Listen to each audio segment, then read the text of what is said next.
Hello and welcome to today's episode of Wo bin ich zu Hause, meine Heimat for Fremde.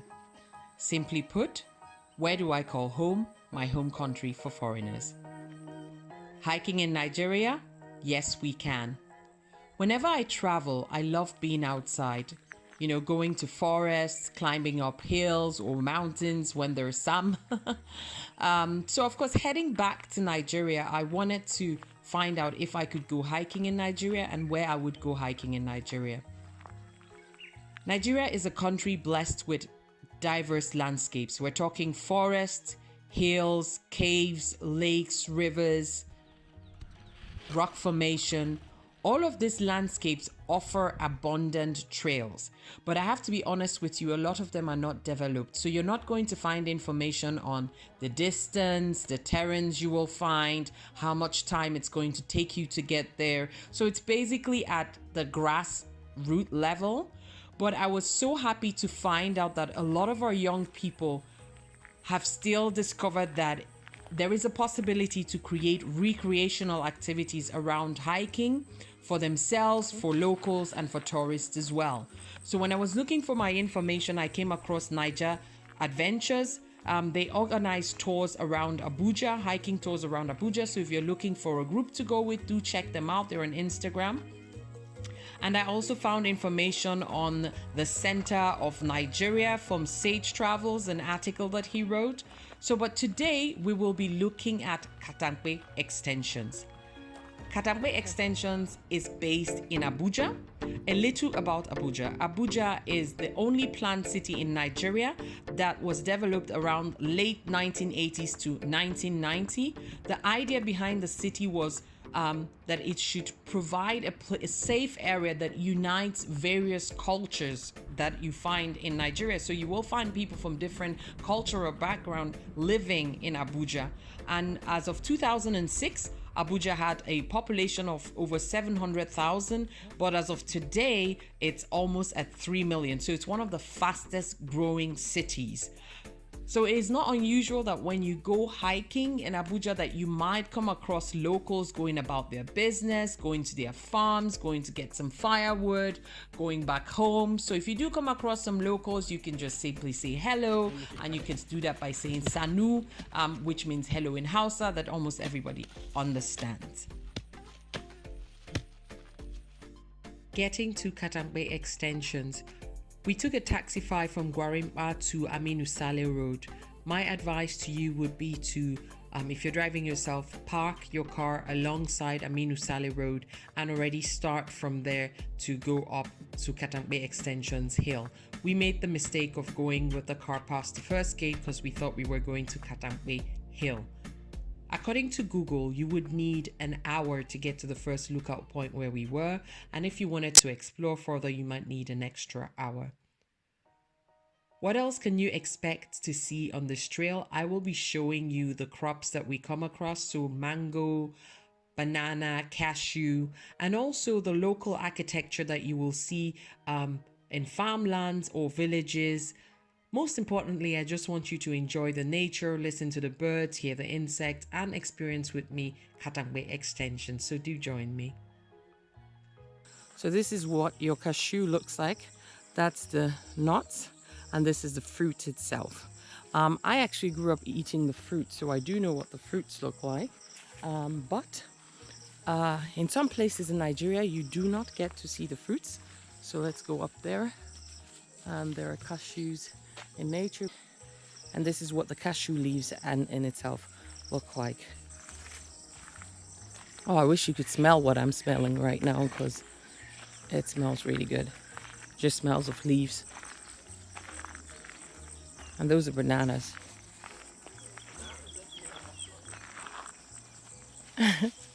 Perfect. So we plucked a cashew.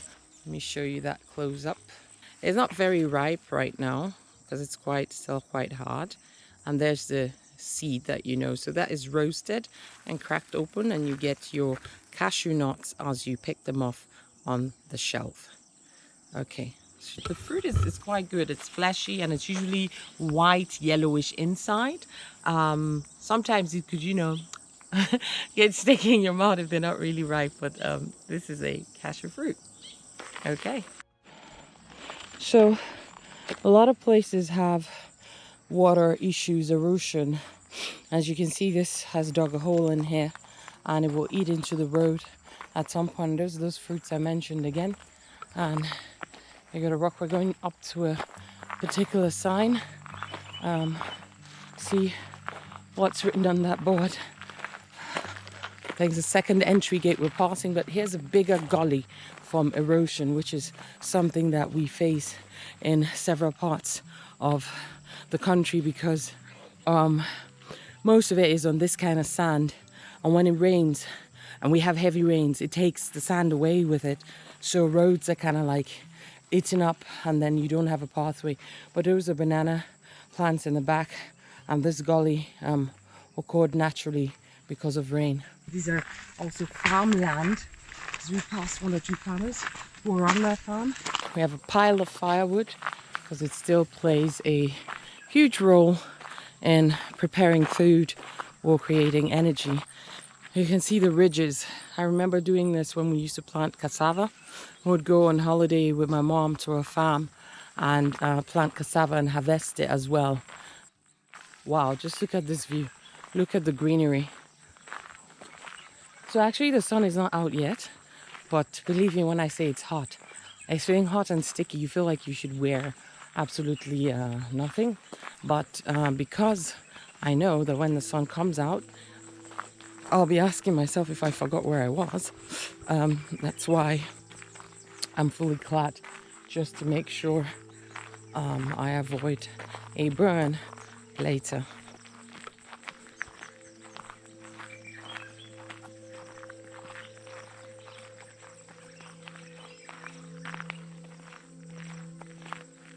Oh God.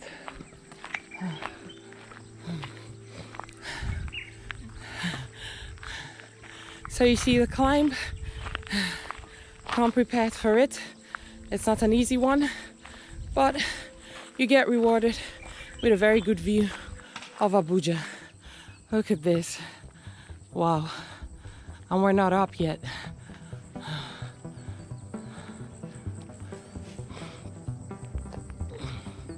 I'm thinking that the hike could also make sense to even at the beginning of the gate where we still took the car. If you want to get some good, say, walk into your hike, as well as get to know the lower grounds before you get up here, it might be a good idea to start at the gate. So you walk a bit. So if you started at 6:30 in the morning and got up here around 7 or 7:30, the sun will still not be very hot. And then you would have taken the feeling of the whole area from the entrance of the gate up until here, which would give you maybe an appreciation for the difference. And we have a grasshopper and cricket on the pole, Turn slowly. There you go, I think we can get it frozen. Wow, I love the colors, I love how they, just simply move. There you go. So these are one of the natural inhabitants of the area.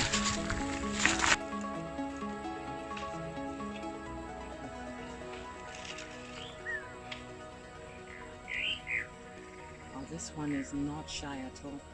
It's a selfie princess. Okay, so we're gonna continue and walk off the hill and see what's coming next. It was such a pleasant experience to hear so many birds as we were outside. So I started to ask myself, how many bird species are native to Nigeria? According to worldatlas.com, there are 940 species native to Nigeria. 5 of them are endemic. Some of the birds you will come across are the Ibadan malimbe, rock firefinch, Anambra waxbill, Jos Plateau indigo bird, and the Neumann sterling. It would be so great to see information on these birds on the tracks, or to even, see pictures so when you come across these birds, what birds they are and information about them. So that's a traditional hut, and you see the farmland or the ridges around the hut. That would be the type of houses people lived in earlier. And I guess if you are still like, need to stay close to your crops and your plants, you might actually live in a house like this still. And maybe there are also communities where people just live in houses like they're mud houses, and they actually provide a good system because the roof is made of rye or thatch. So from what I've heard, there's cooling effects. We used to have that in the village as well. My grandma had mud houses at some point before, we changed them to brick houses. So it's quite normal for Nigerian villages that you have that. The style differs. So the circular ones with this pointy roof is quite particular or peculiar to the north, I would say. I don't know if we had the circular roofs in the east, but this is quite something that you will see in the north. But I'm glad we got to see a traditional mud house in the north. Gonna continue our journey. Like, the sun is not out yet, but you can see my face. On the one side, I'm really grateful that it's not out yet. Looks like we're going to have a partly cloudy day, which means, okay, you're not going to have great sunshine shots and stuff like that, but it's still okay, because that means we're not going to be dying of heat. We're going to be able to walk up where we need to walk up. So choose wisely when you're picking a day to do this, because it gets really hot here, and you don't want to get a sunburn. This is the top. Yeah. Okay, so it's definitely not here. No. Going ahead? Yeah, I just wanted to look down. Okay.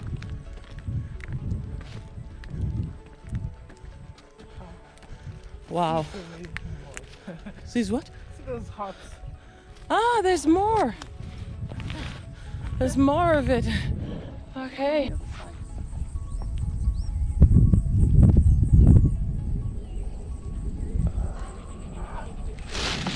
Okay, so we've made a beginner's mistake. This is Katampe extension, not Katampe Hill.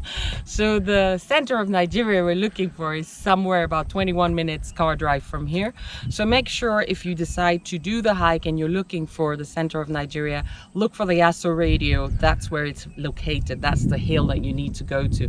This one we are on is at Katampe extension, so there is obviously no plaque and no building on it, but it's still a beautiful place to come to. So do it. We met a lovely gentleman and his friends that were hiking, and they do this regularly. So it's an easy enough path if you're in good health conditions to come up and do it early. I mean, they actually started at 6:20 and I've been working for like an hour, so you don't get bit up by the sun.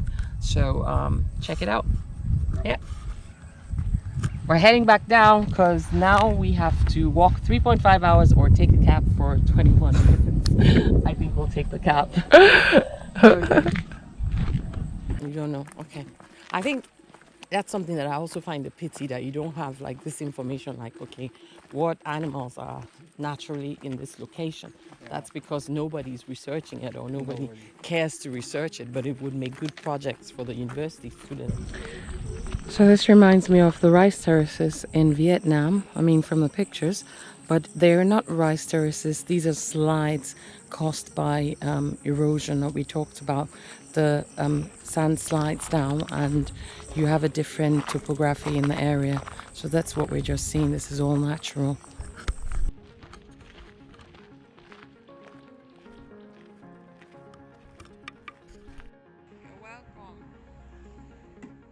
And that's it. Thanks for joining me. Please do join me to explore Usman Dam and Katampe Hill. Yours truly, Liesel, 81.